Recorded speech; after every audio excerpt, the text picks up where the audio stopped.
మిరపకాయలు పెరిగి మిరపకాయలు అనమాట. ఇవి మజ్జిగ మిరపకాయలు ముక్కలుగా సగంలో కోసి మజ్జిగలో ఒక అర కేజీ ఉప్పు వేసి నానబెట్టాను. ఇవి వచ్చేసి 2 కేజీల మిరపకాయలు. ఈ డబ్బాడికైనా బాగా ఆరినాయి అనమాట. ఉప్పు మిరపకాయలు బాగా ఉప్పు పట్టింది, సూపర్ ఉంటాయి. ఏం చేయాలంటే సద్దన్నంలో కానీ పప్పుచారు చేసినప్పుడు కానీ వేపుకొని నూనెలో వేపుకొని నంచుకొని తింటే అప్పడాలు మాదిరిగా ఉంటాయి, చాలా టేస్టీగా ఉంటాయి అన్నమాట. మీరు చేసుకుంటాను అనుకుంటే ఒక 2 కేజీల మిరపకాయలు తీసుకొని ఇలాగ మధ్యలో కోసుకోవాలి.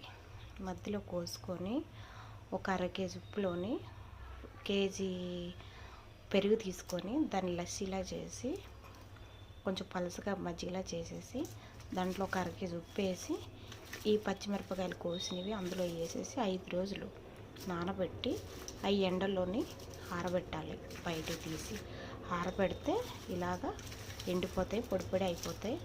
ఆరిపోయిన తర్వాత నూనెలో వేపుకొని తింటే చాలా చాలా టేస్టీగా ఉంటాయి. మీరు కూడా చేసుకోండి, ఇంట్లో బాగుంటాయి. ఓకే ఫ్రెండ్స్, నచ్చితే లైక్ కొట్టండి, లేదంటే లైట్ తీసుకోండి. ఓకేనా? డన్.